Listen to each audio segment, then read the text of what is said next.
is going to take on the power of the elites, which I mentioned earlier. But with all due respect, nothing personal, but that's your part of the problem.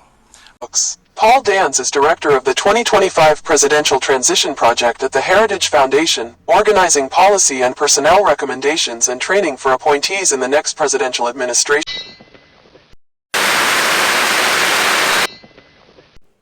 We are, if President Trump wins and he elects to use some of the plans of Project 2025, again, totally his choice, we are going to close the border as a country. We're also absolutely going to end the Department of Education if President Trump means what he says, and I believe he does about that. What? For the next conservative president. It was developed by the Heritage Foundation, a conservative think tank.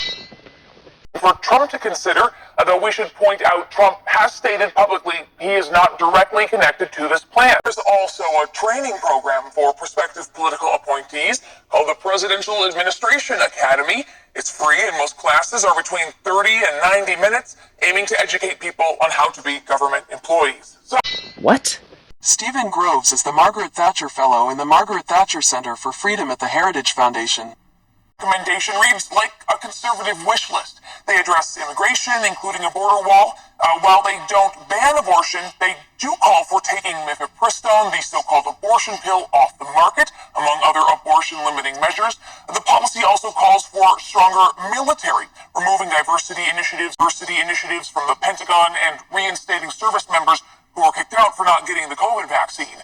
It addresses tax and education policy, overall aiming to defeat what it calls the woke agenda.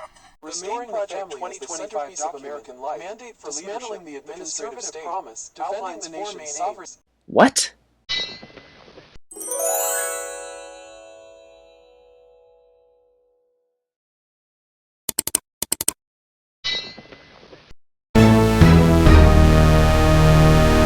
Defending the nation's sovereignty and borders, and securing God-given individual rights to live freely. The main Project 2025 document, Mandate for Leadership, The Conservative Promise, outlines four main aims: restoring the family as the centerpiece of American life, dismantling the administrative state, defending the nation's sovereignty and borders, and securing God-given individual rights to live freely. Who is behind Project 2025? Well, the Conservative Heritage Foundation lists three people as in charge of the project, all former Trump administration officials, and some authors of the plan are also former Trump officials. So it would reclassify as many as 50,000 federal workers as political appointees, essentially at-will workers who could all be fired on day one of a Republican president's term. Now, in their place, the plan calls for an army of loyal conservatives, and it creates a presidential personnel database of approved people. Now, what does Trump say about all of this? Well, last Friday on Truth Social, he wrote, "I know nothing about Project 2025. I have no idea who is behind it. I disagree with some of the things they're saying, and some of the things they're saying are absolutely ridiculous and abysmal. Anything they do, I wish them luck, but I have nothing to do with them." You see how quick he was easy to throw them up under the bus, but do you see this? They say they're going to take the government over by siege. That means any means necessary. These are the team players right here.